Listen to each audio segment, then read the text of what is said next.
प्रेमनगर में विनोद अपने परिवार के साथ रहता था। विनोद को अपने बेटे के लिए एक बहू की तलाश थी। अरे सुनिए, आपकी बहू ढूंढने की तलाश अब खत्म होने वाली है। मुझे पता है, तुम्हें भी रीमा पसंद आ गई है ना? सिर्फ मुझे ही नहीं, आपके बेटे को भी बहुत पसंद है। पापा मम्मी फिर किस बात की देरी कर रहे हैं? जल्दी से भैया की शादी कराओ ना, मुझे तो बहुत सारा डांस करना है और शॉपिंग भी। अरे चुप कर, जब देखो बंदरिया की तरह उछलती रहती है। हाँ मैं बंदरिया, जब तेरे जूते चोरी होंगे ना तो उन्हें बचाने वाली मैं ही रहूंगी। अरे नहीं बचाएगी तो कौन सा फर्क पड़ जाएगा? अभी तो 10 रुपये देने में तेरी हालत खराब हो जाती है, जूते चोरी होंगे ना तो 10,000 देने पड़ेंगे। मुझे तो 10 रुपये भी नहीं देने पड़ेंगे, उसके तो कोई बैन ही नहीं है, तो मेरे जूते कौन चुराएगा? अरे वाह कंजूस, तूने तो सब पता कर रखा है। हाँ, छोटे लाल मुंह वाली बंदरिया। चिढ़ा ले, जिस दिन भाभी आएगी ना फिर सारे बदले एक साथ लूंगी। दोनों परिवार की सहमति से नरेश और रीमा की शादी हो जाती है। विदाई के बाद रीमा बहुत रोती है। रीमा बस भी करो, कितना रोगी? हर लड़की की विदाई होती है ना। नहीं, मम्मी की याद आ रही है। अरे मैं समझ रहा हूँ, पर तुम्हारा मायका कौन सा इतना दूर है? वो बात ठीक है, पर मम्मी पापा साथ में तो नहीं है ना। अरे रीमा, यही रीति रिवाज है, हर लड़की को शादी के बाद अपना मायका छोड़ना पड़ता है। लड़के कितने लकी होते हैं, उन्हें अपना घर भी नहीं बदलना पड़ता। रीमा देखो, तुम ऐसे रोओगे तो मुझे अच्छा नहीं लगेगा, प्लीज रोना बंद कर दो। आपके लिए ये बातें कहना आसान है, मेरे लिए ये सब करना कितना मुश्किल है पता भी है। अरे पर तुम आखिर मेरी बात समझना क्यों नहीं चाहती हो? क्योंकि आप नहीं समझ रहे कि एक लड़की अपने परिवार के बिना कैसे रह सकती है।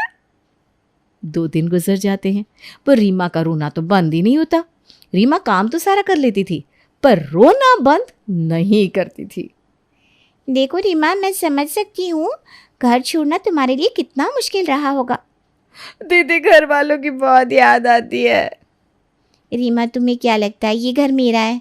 नहीं रे भाई, ये घर मेरा नहीं है, मुझे भी तो आने वाले समय में घर छोड़ना पड़ेगा ना। दीदी फिर आप कैसे रहेंगे? अरे ये रिवाज है रीमा, लड़कियों को अपना मायका छोड़कर ससुराल जाना ही पड़ता है। अगर तुम्हारी तरह सब रोएंगे तो कोई माँ बाप अपनी लड़की की शादी ही नहीं करेंगे। पर दीदी। देखो रीमा, रोने से तुम्हारा ही नुकसान है। तुम रोगी तो तुम्हारे पति की इज्जत कम होगी, लोग बोलेंगे कि नरेश तुम्हें परेशान करता है और तुम्हारे सास ससुर भी तुम्हें रुलाते हैं। दीदी मैं जानबूझकर नहीं रो रही हूँ। रीमा, अगर तुम इसी तरह से रोती रहोगी तो तुम्हारे माँ बाप को भी बहुत बुरा लगेगा। वो लोग तो बस यही बात सोच सोच कर परेशान होंगे ना कि उन्होंने अपनी लड़की की शादी कहीं गलत जगह तो नहीं कर दी। इस उम्र में उन्हें परेशान मत करो, रोना बंद कर दो ना रीमा। तुम्हें यहाँ सब प्यार करते हैं, तुम घर का सारा काम करती हो, तुमसे किसी को कोई शिकायत भी नहीं है।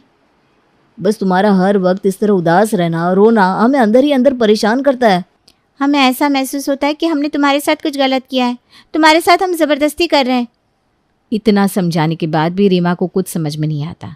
वो अपना रोना जारी ही रखती है। रीमा के रोने धोने से उसके ससुराल वाले भी काफ़ी परेशान हो जाते हैं। बेटा, जिस तरह से ये रो रो कर घर के सारे काम करती है ना, ये तरीका गलत है। घर की लक्ष्मी रोएगी तो हमें पाप पड़ेगा। माँ, मैं तो हार गया इस बात को समझाते समझाते। बस अपने घर वालों को याद करती है और रोती रहती है। खाना बनाती है, बर्तन धोती है, घर के सारे काम कर लेती है। इतनी अच्छी बहू है, नसीब वालों को ऐसी बहू मिलती है।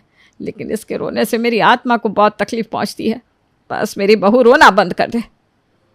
मोना, इसका तो मायका भी इतना करीब है, अगर इसे इतनी ज़्यादा याद आती है तो मिलकर आ सकती है अपने घर वालों से। वही तो, कौन सा इसे 7 समंदर पार जाना है? हमने भी तो इसे रोका नहीं, घर जाकर अपनी माँ से मिलाए। ऐसा करो, इसे कुछ दिन के लिए इसके मायके ही छोड़ दो, वहाँ रहेगी तो मन लगा रहेगा, फिर कुछ दिनों बाद उसे वापस ले आएंगे। माँ ये बात गलत है, कल मेरी भी शादी होगी तो मैं भी तो घर छोड़कर जाऊंगी ना। ज्योति, तू समझदार है। माँ एहसास तो वही होगा ना, इस तरह भेजने से दोनों घरों की बदनामी होगी। किस बात की बदनामी और क्यों होगी बदनामी? भाई तुम अभी भाभी को घर भेजोगे तो यहाँ सब सोचेंगे अभी शादी की और न जाने क्यों लड़की को घर भेज दिया, और लड़की अपने घर जाएगी तो वहाँ सब बातें बनाएंगी कि न जाने लड़की में क्या कमी है जो ससुराल वालों ने शादी के तुरंत बाद उसे घर वापस भेज दिया। नरेश, तेरी बहन की बातें तो बिल्कुल सही है। लोगों को ना वैसे भी बस बहाना चाहिए कुछ ना कुछ बोलने का। माँ, हमारे पास एक ही रास्ता है। देख बेटा, अगर उस रास्ते से रीमा रोना बंद कर दे तो हम वो रास्ता अपना लेंगे। एक काम करते हैं, पूरा परिवार रीमा के घर रहने चलते हैं। हाँ भाई, ये काम कर सकते हैं हम। मोना और पूरा परिवार आपस में बात करके ये तय करता है कि सब रीमा के मायके जाकर रहेंगे। रीमा, तुम्हें रोता हुआ देखकर हमें बिल्कुल भी अच्छा नहीं लगता।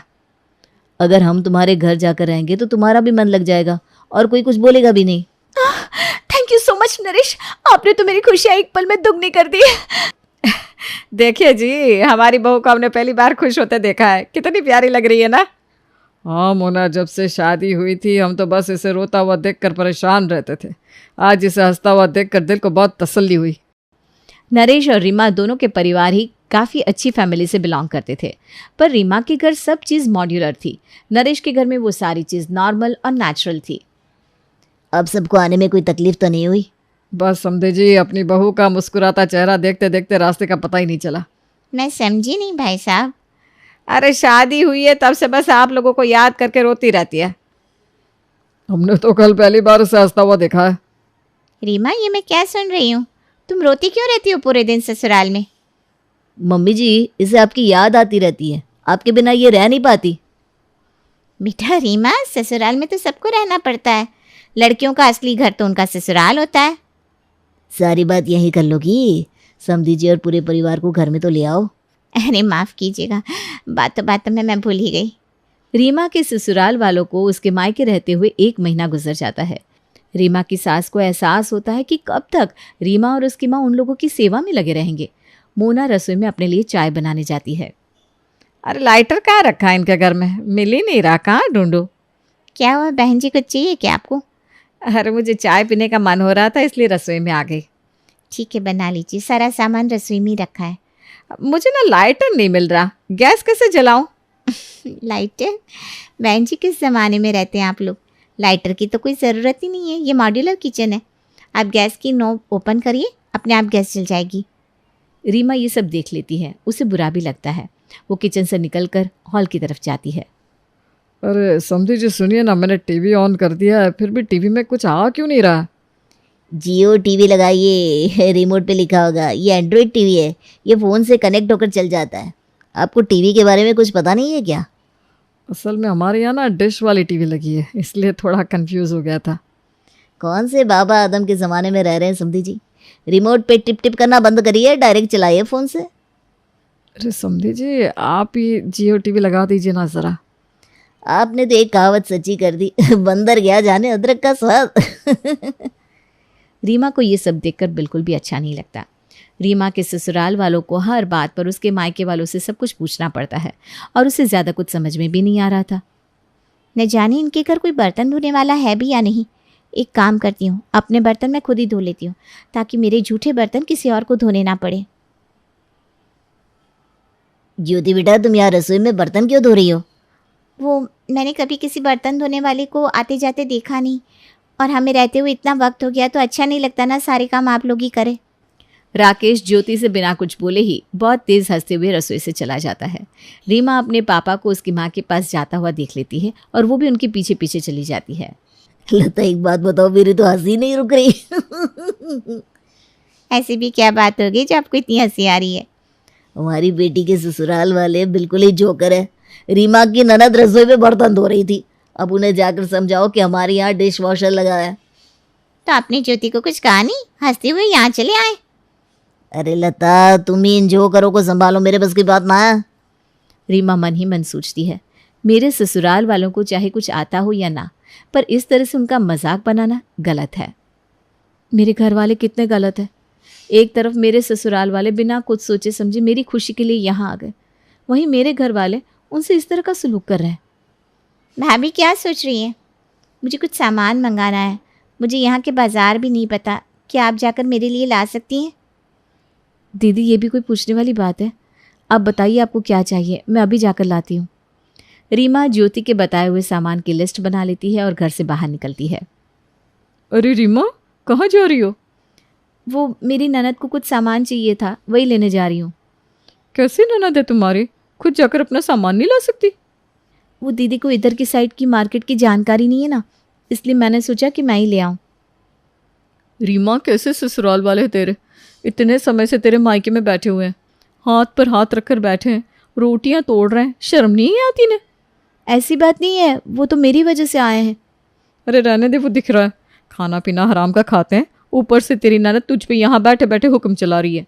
अरे नहीं नहीं, मम्मी रहने दो ना, तुम क्या बोल रही हो? इसकी ससुराल वालों का तो कितना सही है, आराम से इसके मायके में बैठ के हुक्म भी चलाते हैं और रोटियां भी तोड़ते हैं। अरे खुद तो घर जमाई बनकर बैठा है ठाट से, और लड़की को भी नौकरानी बना कर रखा है। माँ मेरे लिए ना देख समझ के लड़का ढूंढना, इसके पति जैसा नहीं जो मेरे घर में ऐश भी करे और मुझसे 10 काम भी करवाए। मुझे तो लगता है लड़की ही बेवकूफ़ है, इसे कुछ दिखाई नहीं दे रहा। उनकी ऐश भी है, कैश भी है, ये तो ना रानी रहेगी ना नौकरानी, खुद ही फंसा लिया इसने खुद को। सही कह रही है मम्मी, लड़का भी तेज, उसकी माँ भी तेज, बाप भी तेज, और ये है हमारी पड़ोसन बेवकूफ़, खुद के पैर पर कुल्हाड़ी मार ली है। रीमा अब हर जगह उसके ससुराल वालों की बुराई देखकर बहुत हर्ट हो जाती है। रीमा अपनी सोच में बाथरूम में पानी भर के बाल्टी रखना भूल जाती है। अरे आज तो पानी की बाल्टी भी नहीं है, कहीं कोई नल स्विच कुछ नहीं दिख रहा, नहाऊंगी कैसे, घर पे कोई दिख भी नहीं रहा। आंटी क्या ढूंढ रही है आप? अब बेटा मुझे नहाना था, बाथरूम में बाल्टी और मग नहीं रखा आज, और मुझे पता नहीं कि यहाँ पानी कैसे आएगा, कैसे, तुम लोग कैसे नहाते हो? आंटी हम लोग नहीं नहाते, आपको लगता है कि हम लोग नहाते होंगे? हम तो ऐसे ही निकल जाते हैं, ये टॉवल गीला करते हैं, खुद को पोंछते हैं, हमारा नहाना हो गया। अरे बेटा क्या तुम सच बोल रहे हो? तो आपको मेरी बात मजाक लग रही है क्या? हमारे लिए सबसे अच्छा वक्त तो बरसात का मौसम होता है। जैसे ही बारिश होती है हम सब छत पर जाकर आराम से नहाते हैं, फिर नीचे आकर खुद को पोंछ कर अपने काम पर लग जाते हैं। विवेक, ये क्या तरीका है? तुम मेरी मम्मी जी को किस तरीके से जवाब दे रहे हो? अरे दीदी मुझे कुछ मत बोलो, 1 महीना हो गया इन लोगों को यहाँ रहते रहते, इन्हें कुछ तो आना चाहिए।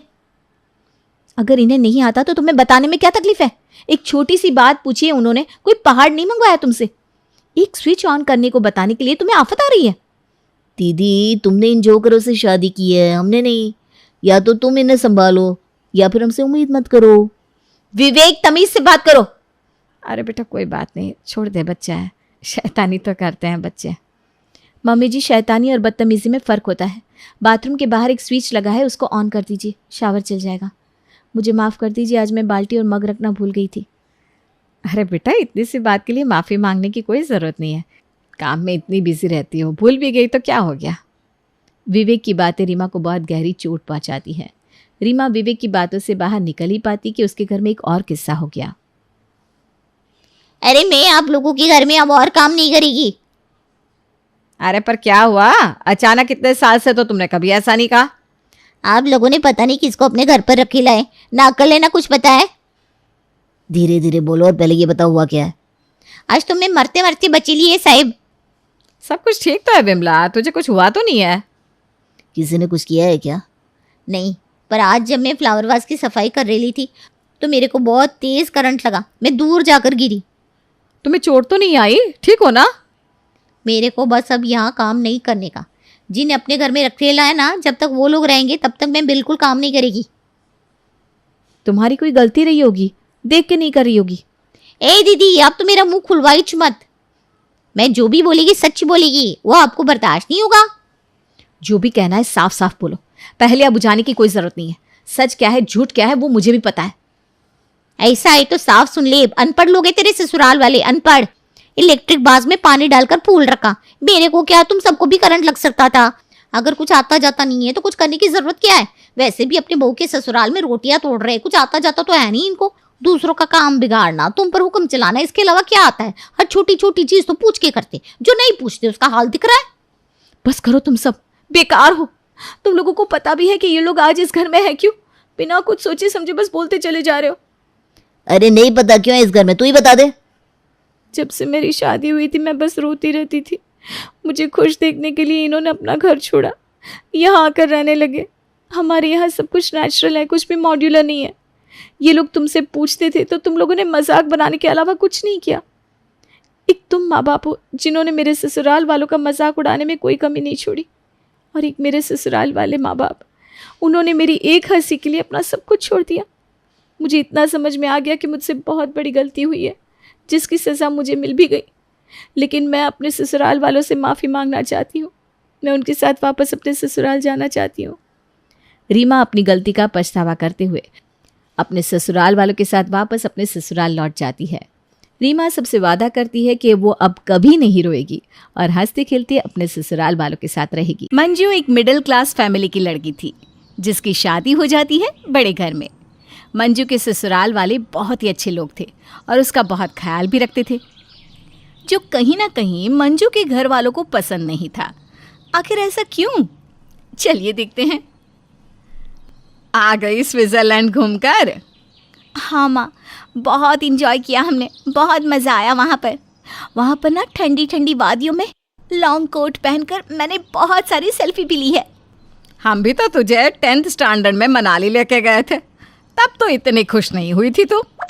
माँ, मनाली और स्विट्जरलैंड में कितना फ़र्क है, सोचो ना। फर्क तो है, लेकिन सब अमीरों के चौचले हैं। बेटा अभी से इतने खुश मत हो, पता लगा जैसे ही पुरानी हुई चाय में डूबी मक्खी की तरह ये लोग तुझे घर से निकाल कर फेंक दे। माँ, ऐसा कुछ भी नहीं है, यहाँ पर सब मुझे बहुत प्यार करते हैं। अरे मैं तो बस समझा रही हूँ, तुझसे ज़्यादा दुनिया देखी है मैंने। जी मम्मी जी, अभी आई। मम्मी जी बुला रही हैं, मैं जाती हूँ। मम्मी जी बुला रही? अरे ऐसे कैसे मुंह पर फ़ोन कॉल कट करके जाता है कोई? वहीं शाम को। अरे शिवम, तू यहाँ कैसे? ऑफिस की कुछ ज़रूरी फाइल्स देनी थी तो मैं शिवम को यहाँ ले आया। अच्छा, बैठ भाई, मैं अभी चाय लाती हूँ। लो शिवम, फाइल मिल गई। दीदी मैं जाता हूँ, चाय पानी कभी और कर लूँगा। अरे लेकिन। फिर शिवम वहाँ से चला जाता है। जाने दो, अभी वैसे भी वहाँ काम था उसे। अच्छा बहू, यहाँ आ, देख मैंने तेरे लिए ये जड़ाव हीरे का हार लाया है। अरे वाह मम्मी जी, ये तो बड़ा सुंदर है, थैंक यू। सदा खुश रहे। अब जल्दी से एक कप चाय तो पिला दे बेटा। जी मम्मी जी। अब किसका कॉल आ गया? भाभी अभी क्यों कॉल कर रही हैं? हाँ भाभी, कैसी हो? बढ़िया दीदी, आप अपना बताओ। मैं ठीक हूँ। पता है भाभी, बहुत अच्छे समय पर कॉल किया है आपने। मम्मी जी मेरे लिए अभी जड़ाव हीरे का हार लेकर आई। अच्छा, एक बार सुनार को तो दिखा देना दीदी, क्या पता नकली ना हो। कैसी बात करती हो भाभी? माँ जी मेरे साथ ऐसा थोड़ी ना करेंगी। मम्मी जी ने तो शादी के समय ऐसा ही किया था, और आपके ससुराल वाले उतने भी अमीर नहीं लगते कि जड़ाव हीरे का हार दे दे। हाँ, बात तो आपकी सही है, लेकिन जो भी हो, माँ जी ने इतने प्यार से जो दिया है। प्यार की तो अपनी ही बात है, लेकिन अलर्ट कर रही हूँ आपको, संभल कर रहना। ये सास ना बड़ी बुरी चीज़ होती है। मेरी चाय बन गई है, माँ जी को चाय देनी है, मैं बाद में बात करती हूँ आपसे। हैं? फ़ोन ही कट कर दिया इसने वहीं रात में। यार ये ड्रेस कितनी सुंदर है, इनको बोलती हूँ दिलाने के लिए। क्या हुआ, क्या देख रही हो? देखो ना, ये ड्रेस कितनी सुंदर है, दिला दो ना। कितने की है? 50,000 की। 50,000 में ये कपड़े का टुकड़ा? बस नहीं रहने दो, अभी अभी तो तुमने इतनी महंगी शॉपिंग की थी। ओके बहू, घर का सारा काम निपटा कर मेरे कमरे की सफाई कर देना, बहुत गंदा हो गया है कमरा। ठीक है माँ जी। तभी मंजू की माँ वहाँ आती है। नमस्ते समधन जी। नमस्ते। आप अचानक यहाँ कैसे? वो मैं इस रास्ते से गुजर रही थी तो सोचा बेटी से मिलती चलूं। अच्छा किया, आप आ गई, बैठिए। मंजू बहू, अपनी माँ को चाय नाश्ता कराओ। मैं अभी आई समधन जी, थोड़ा काम से बाहर जा रही हूँ। आप आराम से आइए, मैं भी बस मिलकर चली जाऊंगी। जी ठीक है। बैठो ना माँ, आपके लिए कुछ खाने को लेकर आती हूँ। यहाँ नहीं, चल तेरे कमरे में ही चलते हैं। दोनों माँ बेटी कमरे में बैठकर बातें कर रही हैं। बेटा तो ससुराल में खुश तो है ना? ये कोई पूछने की बात है माँ, मैं बहुत खुश हूँ। वो तो दिख रहा है, तेरी चालाक लोमड़ी जैसी सास तुझे घर का काम बताकर कैसे दुम उठाकर बाहर चली गई। अब करती रह सारा दिन तो काम, और वो बाहर यहाँ वहाँ घूम कर मज़े करे। क्यों? ये नहीं कि बहू इतना सारा काम अकेले कैसे करेगी। आजकल की सास बहू के बारे में सोचती ही कहाँ है। अगर अभी अपनी बेटी की बात होती ना तो पूरा काम करके बाहर जाती। माँ रहने दो ना, मैं कर लूँगी ना, क्यों माँ जी के बारे में ऐसा बोल रही हो? अरे मैं तो बस तुझे बता रही हूँ, अभी भी समय है, अपनी सास पर रौब जमाना शुरू कर दे, उससे भी काम करवा लिया कर, वरना एक दिन तुझे इस घर से वो धक्के मार कर बाहर निकाल देगी। जब की तब देखी जाएगी माँ, आप चिंता ना करो। ये देखो, ये ड्रेस मुझे बहुत पसंद है। मैंने इनको कहा था दिलाने को, लेकिन उन्होंने मना कर दिया। कैसा दामाद है, इतना अमीर है, मेरी बेटी को एक ड्रेस नहीं दिला सकता। बता कौन सी है, अभी ऑर्डर कर देती हूँ। माँ ये वाली। 50,000 रुपये की? अब बेटा मुझे अभी याद आया, मेरा UPI ना काम नहीं कर रहा, घर जाके ऑर्डर कर दूँगी। हाँ रहने दो माँ, वैसे भी अभी अभी मैंने इतनी शॉपिंग की है, इसलिए वो मुझे नहीं दिला रही ये ड्रेस। और ये वैसे भी ना वेस्ट ऑफ मनी ही तो है। ज़रूर दामाद जी ने तुझे बहलाने के लिए ये बात कही होगी। अब खैर मैं चलती हूँ। वैसे परसों शिवम यहाँ आया था क्या? हाँ आया था ना भाई, बस जल्दी में चला गया। जल्दी में नहीं, तेरे पति के डर से। अरे बॉस जो है तेरा पति मेरे बेटे का, अब काम का इतना बोझ दे देता है, बेचारा सारा दिन काम में लगा रहता है, घर आके भी उसे छुट्टी नहीं मिलती। रिश्तेदारी का भी कोई ख्याल नहीं दामाद जी को। छोड़ो ना माँ ये सब बातें, आपको देर हो रही थी ना। अब हाँ चलती हूँ मैं। वहीं आए दिन मंजू के मायके वाले किसी न किसी तरह से उसे छोटी छोटी बातों पर ससुराल के खिलाफ भड़काने में लगे रहते और दिन में 100 कॉल करते। ये सब कहीं ना कहीं मंजू की सास भी नोटिस कर रही थी। फिर एक दिन, बहू देख किसका फ़ोन आ रहा है। माँ का कॉल है, मैं अभी आई माँ जी। आखिर ये माजरा क्या है, जब देखो तब इस लड़की के घर वाले इसे फ़ोन करते रहते हैं। कहीं बहू ससुराल की सारी कमाई अपने मायके वालों को तो नहीं दे रही। मिडिल क्लास जो है, कोई भरोसा नहीं। अगर ऐसा है तो मैं इसे छोड़ूंगी नहीं। जहाँ माँ मंजू को ससुराल के खिलाफ कान भरती, तो दूसरी तरफ सास ये वहम पाल कर बैठ जाती है कि बहू बेटे की सारी कमाई मायके में लुटाए दे रही है, इसलिए दिन में 100 कॉल आते हैं। इसी वहम के कारण अब सास भी बहू से ढंग से बात नहीं करती और उखड़ी उखड़ी सी रहती है। माँ पता नहीं माँ जी को क्या हो गया है, ढंग से बात ही नहीं करती मुझसे। मैंने तो पहले ही कहा था, नागिन है, धीरे धीरे रंग दिखाएगी। किससे बात कर रही है बहू? वो माँ जी मम्मी का फ़ोन था। ये तू जो कर रही है ना, बंद कर दे सब कुछ। मुझे पता है घर की सारी कमाई, सारा भेद तू मायके वालों को देती है और मायके के इशारों पर नाचती है। सास के मुंह से ये बात सुनकर मंजू को बहुत बुरा लगता है, लेकिन वो कुछ नहीं कहती। अब माँ को तो सबक सिखाना ही होगा, वरना मेरा घर टूट जाएगा। फिर एक दिन, समधन जी आज फिर आप मुंह उठाकर यहाँ आ गई, अब क्या लेने आई हो? अरे मैं अपनी बेटी से मिलने आई हूँ। और वो सीधा कमरे में चली जाती है। देखा तेरी सास को, कितनी तेज़ है, ढंग से बात तक नहीं करती, पैसे का इतना घमंड। और उस दिन जब मैं फ़ोन पर थी कैसे सुनाए जा रही थी तुझे। मैं तो कहती हूँ बेटी तू चल मेरे साथ, अपने हिस्से का पैसा गहना लेकर सब तू मायके चली आ और वहाँ ठाठ से रहना। वाह वाह वाह वाह, ये सीख दी जा रही है बेटी को, और बेटी भी वैसी ही है। इनफ, बात हुआ। माँ जी आप जैसा मुझे समझती हैं मैं वैसे बिल्कुल नहीं हूँ। और माँ आप, अगर भाभी की माँ ही भाभी को इस तरह भड़काए और आपका घर टूटे तो अच्छा लगेगा क्या? नहीं ना। अब तक मैं ये सोचकर आपकी बातों को सुनती चली आई थी कि कभी ना कभी आप लोग मुझे मेरे ससुराल वालों के खिलाफ भड़काना बंद कर दोगे, लेकिन नहीं। और आप माँ जी, आपको क्या लगता है इनके भड़काने से मैं भड़क जाऊँगी? 24 घंटे मैं इसी घर में रहती हूँ, सब देखती हूँ, मुझे पता होता है कि क्या सही है और क्या गलत। फिर भी तसल्ली ना हो तो आप मेरे कमरे की तलाशी ले लीजिए। पैसा गहना तो दूर, एक पायल का घुंघरू भी यहाँ से वहाँ नहीं मिलेगा आपको। माँ अब आप यहाँ से जाइए।